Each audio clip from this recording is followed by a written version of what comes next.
My name is Brian Rusch, and I am so excited to be joining all of you today from San Francisco, California, in the USA. I often get invited to speak at events like this because of my history working with some of the greatest peace leaders in the world. Over the last decade, I've run foundations for both His Holiness the Dalai Lama and Archbishop Desmond Tutu, two of the world's most well-known Nobel Peace Prize laureates. I continue that work today as a strategic advisor on projects with Nobel laureates Lema Bowie of Liberia and Kailash Satyarthi of India. When I was first approached about speaking here at this launch of the QS World Merit, I debated on which aspect of my life and career to speak about. And then I started thinking back to my previous experiences with the charity. From Morocco to New York, I have had the great opportunity to be involved with so many of you. And one thing that stands out about QS World Merit is the great diversity of cultures on display. It reminds me of the South African philosophy I first learned from Archbishop Tutu, philosophy called Ubuntu, which loosely translates to I am because we are. My humanity is tied up, it's inextricably bound up in yours, and we can only be human together. I feel like this Ubuntu concept, is instrumental to our understanding of the SDGs. A key pillar of the SDGs is to leave nobody behind. If we're going to eradicate poverty and create a sustainably developed world, we need to include all members of our society, and this is especially important as it relates to the LGBTQ plus community, who tends to be excluded because of their sexual orientation, their gender identity, their gender expression, or sex characteristics. Now, the SDGs never explicitly mention sexual or gender minorities. However, the goals themselves are based in the Universal Declaration of Human Rights, which states, and I quote, that all human beings are born free and equal in dignity and in rights. So when I think about being born free and equal and the need to have these rights that are given to us by our communities, I'm reminded of a trip I took several years ago. In 2016, I was invited by Mohammed bin Salman to speak at an event in Saudi Arabia. Now, this was before he was the crown prince. The event was sponsored by UNESCO and the Princess Misk Foundation, and I was about supporting youth and how the kingdom can really move forward into a modern age. To that end, I stated that if the Kingdom of Saudi Arabia was serious about becoming a modern country, it really needed to start addressing the rights of women and girls, people with disabilities, and its LGBTQ plus citizens. So I stepped off stage and I was congratulated by the prince in attendance, and then I did an interview for Saudi TV. When I got back to the green room, I was shocked. I had 87 new notices on Twitter.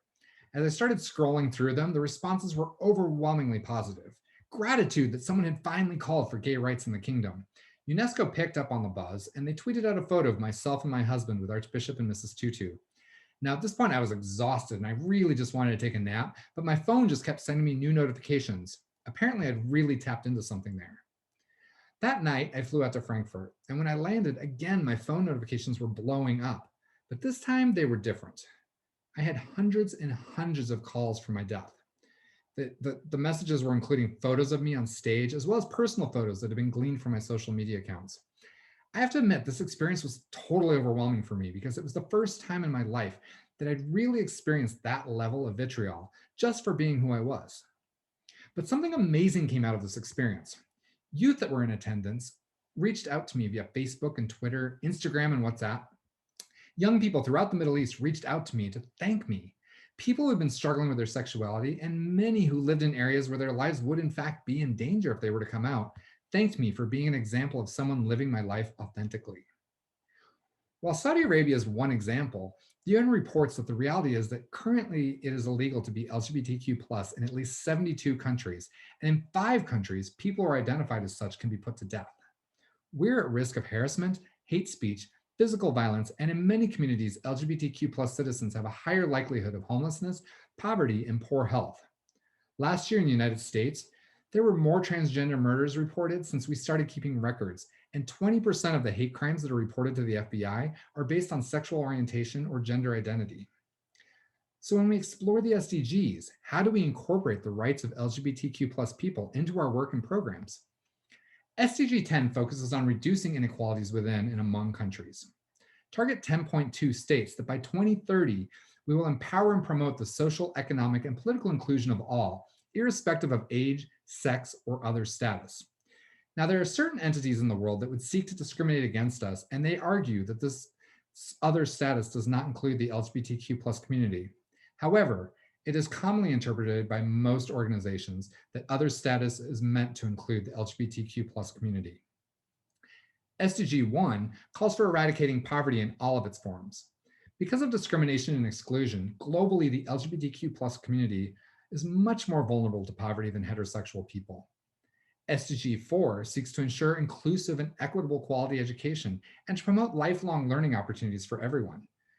But LGBTQ plus youth are often excluded from educational opportunities. And when they get those opportunities, they often face bullying and harassment that forces them to give these opportunities up, thus further contributing to a cycle of poverty.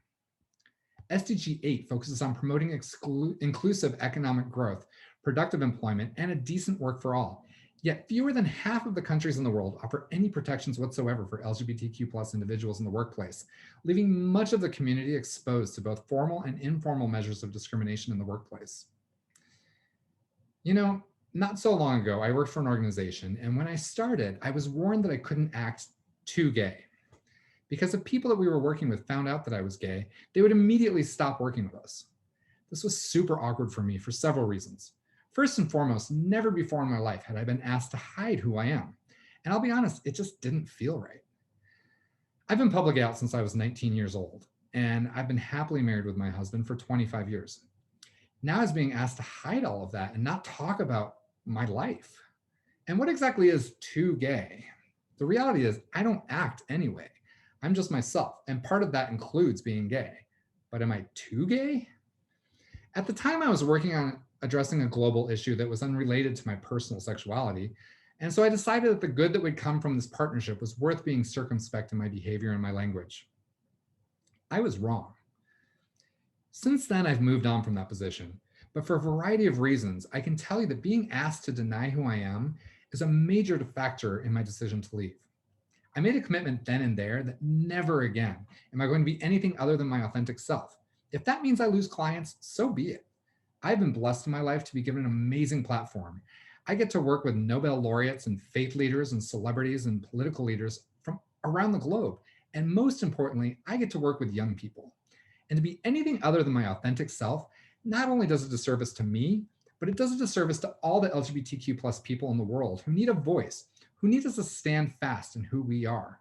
You see, an important way that culture evolves is through visibility.